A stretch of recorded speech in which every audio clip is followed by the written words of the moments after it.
When I was 23, I had a security gig at a dairy farm outside of Delphos, Ohio. It was a modest place, only holding a few dozen cows at any given time. My then coworker, a 34-year-old recovering meth addict named Corey, had just been fired for letting a cow go missing on his watch, a fireable offense in every sense of the word. For starters, Corey was insane. By the time I'd met him, drug-induced psychosis had rendered him virtually schizophrenic. On long nights spent with him during my training period, he'd tell me about CIA agents that were out to get him. He was convinced that they were broadcasting thoughts into his head via electromagnetic waves, and that they would stop at nothing to ruin his life. More than once, I'd catch him glancing over his shoulder or peeking out of windows, with a dumb look on his face, hoping to catch a glimpse of whoever was following him. That's the type of person that Corey was. Each of our cows had an ear tag labeled with a number. At 8 p.m., they were each to be guided into their own respective stalls and locked in for the night. Padlocks became the norm after an incident with local kids a few years earlier. In the mornings, we'd have to carry around a clipboard containing each lock combination and individually release each one. It made for an annoying way to start the day, but the cows were a hell of a lot more secure that way. That's what made Corey's story so unbelievable. He had claimed that the previous night, cow number 29 had been locked away in her stall along with the others. He told us that the only thing out of the ordinary that night was an obnoxious bat stuck in the rafters that he planned to deal with in the morning. In order for his claim to be true, an intruder would have had to unlock the barn with a set of keys, unlock 29's stall with the correct combination, then reset both of the locks and leave undetected. Either that, or they picked up a 1,600-pound animal and leaped through a window. Considering Corey's nasty habit of abandoning his duties in order to twitch and hallucinate in the corner, a small part of me believed that some two-bit thief might have been able to get one over on him. My boss, however, a 50-year-old hothead, concluded that Corey must have been involved with the cow's disappearance and promptly kicked him to the curb. With nobody else to fill his position, my boss had offered to pay me extra for each of his duties that I could complete until we received a new hire. Naturally, I agreed. I'd be heading back to school in a few weeks and needed all the money I could get. My first night back at work began normally. Since I'd now be doing the work of 2 security guards, I'd arrived early to get a head start on Corey's checklist. I started by sweeping out the barn. Farmhands tried to keep the TMR in a long pile just in front of the stall doors so the cows could eat throughout the night, but that stuff practically painted the floor by the time I got there. Midway through, I'd noticed something reflective in the corner of the barn. I lazily swept a loose bit of corn and hay over to it to investigate. On the floor before me was a neon yellow ear tag.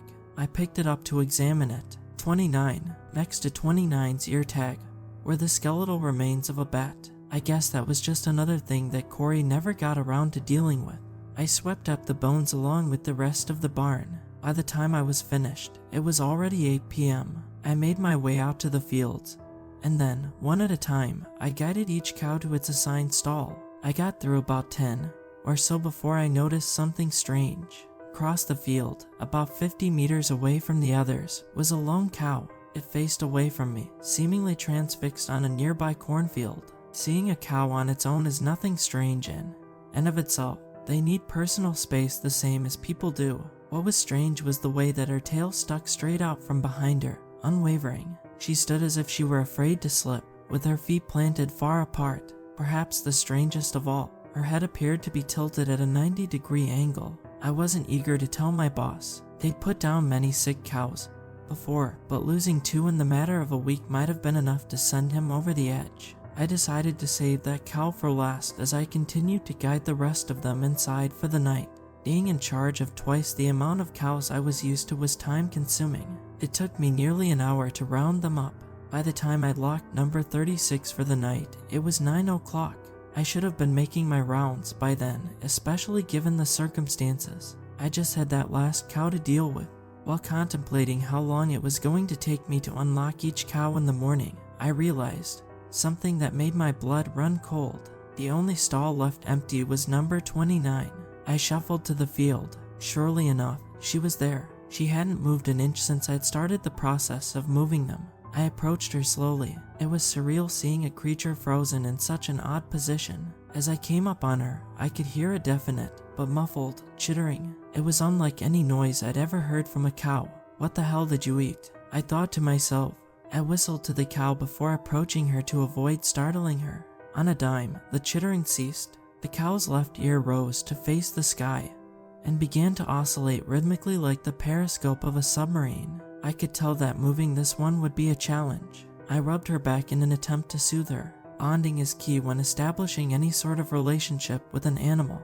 I'd never interacted with 29 before, so we were unfamiliar with each other. Her skin felt bizarre, like clay with hide draped over it. I walked around to see her face. Her eyes were peeled open, darting around rapidly. Her mouth hung open and drooped to the side. I examined her left ear, searching for a place to reinsert her tag, but there was no piercing. I strapped a halter to 29's mouth and began to lead her. It was like trying to uproot a tree with a bike chain. Each tug I gave was fruitless. I began to put my weight into it, but still no luck. When I say no luck, I don't mean that 29 wouldn't follow me.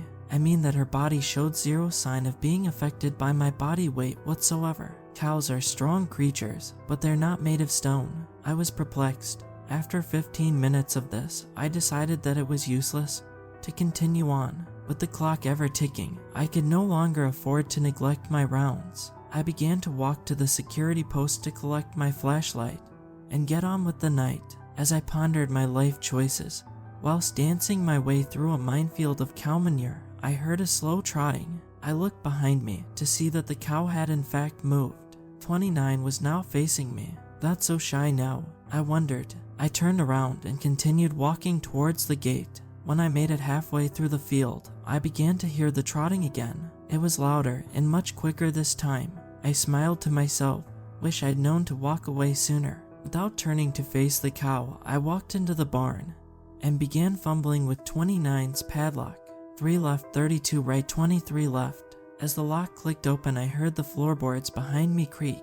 A slow vocal droning noise turned to a sickly gurgle. "I hope to God whatever you've got isn't contagious," I said before spinning around. All color drained from my face as I was greeted with the sight of the 8-foot-tall beast standing before me on its hind legs. 29's head was cocked sideways, with one eye focused on me. Its pupils seemed to grow and shrink rapidly as it scanned over my entire body. Its lower jaw slowly moved up and down as it began to vocalize again. It began to creep towards me. Its front legs kicked wildly as it attempted to keep balance, all the while making that same noise. I began to feel lightheaded. I grabbed 29's padlock and made a break for the door. The cow began to rapidly stomp behind me. I began to hyperventilate as I sprinted. The rest of the cows were spooked, shaking, and jumping around wildly. I slammed the door shut and clasped the padlock. A sickening boom shook the entire wall of the barn as 29 began to claw at the door. The beast croaked before chittering once more. I backed away from the door slowly, its wooden frame bending and contorting at the sheer force behind it. Without another warning, I turned my back to the barn and ran to my car as 29 began wailing and pounding. I never ended up making any rounds that night. Instead, I started my car and left that damn place in the rear view mirror. I didn't tell my boss. In fact, I purposely avoided several of his phone calls because I had nothing to say. I figured it'd be best if I quit the easy way. There are certain things in life that back you into corners. Silence forces your hand, you know. That's why I'm writing this now. Of course, I still wanted my money. A few weeks later, just before making my 2-hour commute back to college, I stopped by the farm to pick up my final check.